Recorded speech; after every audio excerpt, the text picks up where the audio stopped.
할렐루야, 반갑습니다. 오늘도 사순절 말씀 묵상 함께 나누도록 하겠습니다. 어제는 제가 타이밍을 놓쳐서 묵상을 올리지 못했는데요. 죄송합니다. 묵상을 안 올리다 보니까 성도님들이 몇몇 분이 혹시 아프신 거 아니냐 이렇게 생각하시고 걱정해 주신 분들도 계셨는데요. 건강합니다. 단지 좀 피곤해서 타이밍을 놓쳤습니다. 사순절 기간에 너무 깊이 묵상에 들어가다 보니까 이렇게 놓친 것 같습니다. 여러분들은 평안하게 잘 보내셨지요? 여기는 여러분들 아시는 비전 채플입니다. 제가 언젠가 수영로 교회, 부산 수영로 교회 아시죠? 대전 이남에서 가장 영향력 있고 가장 큰 교회라고 자부하는 수영로 교회에 아는 목사님이 계셔가지고 한번 간 적이 있었는데요. 목사님이 자기들 교역자 사무실이, 교회 교역자 사무실이 바다가 훤히 들여다 보이는 아주 명당이라고, 아마 대한민국에서 가장 좋은 교역자 사무실일 거라고 얘기를 하신 적이 있으셨는데요. 여기 비전 채플에 비하면 뭐 아무것도 아니지 않을까 그런 생각이 듭니다. 잠깐 감상하고 가시죠.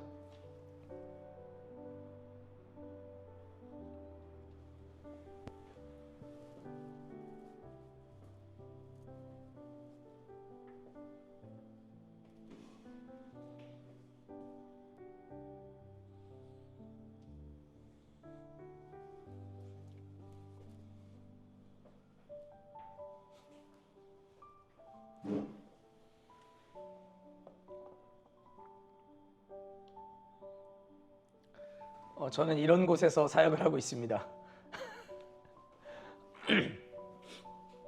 아마도 수영로 교회 교역자 사무실에 비할 바는 잘 모르겠지만 그보다 더 좋지 않을까 그렇게 생각합니다. 네, 아무튼 이렇게 좋은 공간에서 오늘도 사순절 말씀 묵상 함께 나누도록 하겠습니다. 오늘은 민수기 4장에 대한 말씀을 함께 나누기를 원하는데요. 민수기 4장은 우리가 새벽에 좀 살펴보았듯이 레위 지파의 자손들, 그들의 각각의 역할들에 대해서 이제 세부적으로 업무 분장을 해주고 있는 부분을 볼 수 있습니다. 그러니까 성막을 또 성소의 기구들을 이렇게 잘 운반하고 돕고 섬기는 성소의 성막의 일에 이제 동원된 레위인들에 대한 이야기는 우리가 앞서 살펴보았고, 그들 중에서도 이제 게르손, 고핫, 므라리 이렇게 레위의 세 아들들 또 그들의 족속들, 자손들이 각각의 역할을 담당해야만 했습니다. 게르손, 고핫, 므라리 이렇게 세 아들이 있었는데 그 중에서도 가장 중요한 성소의 기구들을 운반하는 역할을 담당한 사람은 고핫이었습니다. 고핫 자손들이 법궤랄지 또 진설병이랄지 떡상이랄지 또 일곱 촛대와 같은 또 분향단이나 번제단과 같은 이런 아주 중요한 성소의 기구들을 운반하는 역할을 담당한 사람들이 바로 고핫 자손들이었고, 그 다음에 이제 게르손 자손들은 이 성소에 덮는 덮개가 있습니다. 여러 가지 덮개들이 있었는데 그 덮개들로 말미암아 빛이 성소 안에 들어가지 않게끔 어둡게 잘 유지할 수 있도록 했던 성막의 덮개들이 있었습니다. 총 4개의 덮개가 있었는데 그 천을 운반하는 역할을 담당하는 사람들이었습니다. 굉장히 무거운 가죽으로 되어 있었기 때문에 아마도 운반에는 상당한 힘이 에너지가 소요되었을 것 같다라는 생각이 듭니다. 그리고 므라리 자손들이 있었습니다. 므라리 자손들은 기타 모든 성소의 잡동사니들이라고 말할 수 있죠. 그래서 뭐 기둥이랄지 널판이랄지 또 끈이랄지 줄이랄지 기둥의 받침이랄지 뭐 이런 것들을 다 옮겨야 하는 역할을 므라리 자손 우리 형제들이 담당하게 되어 있었습니다.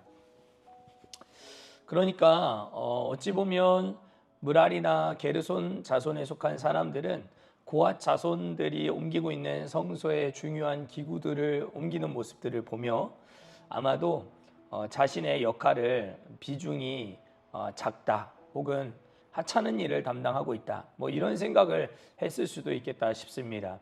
그래서 교회 안에서는 모든 일들이 다 소중하고 그 모든 일들을 자기 자리에서 자기 역할을 감당해 나갈 때 하나님의 교회가 온전히 잘 세워질 수 있다라고 하는 것을 알 수 있습니다. 우리는 그리스도의 몸된 지체라고 하지 않습니까? 어떤 사람에게는 또 눈의 역할을, 또 어떤 사람에게는 귀, 또 혹은 혀, 또 혹은 손가락, 발가락과 같은 역할들을 담당해야 될 지체라는 것이죠. 그런데 그 지체가 새끼손가락 손톱 하나 작다고 해서 그 손톱 하나 없다고 하면 얼마나 삶이 힘들고 괴롭고 어렵겠습니까? 아무리 작은 것이라 할지라도 그건 나름의 가치를 가지고 중요한 역할을 또 그 나름대로 하고 있다는 것을 우리는 알아야 합니다.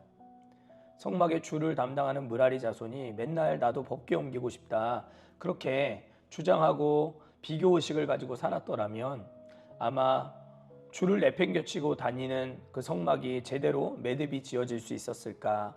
기둥의 받침을 옮기고 다니는 것 때문에 여러 가지 고생스러운 일들을 많이 담당해야 했던 므라리 자손들이 게르손과 같이 나도 덮게 천을 좀 들고 다니고 싶다, 옮기고 싶다 그렇게 했더라면 아마 성막은 성막대로 또 제대로 된 역할을 담당할 수 없었을 것입니다.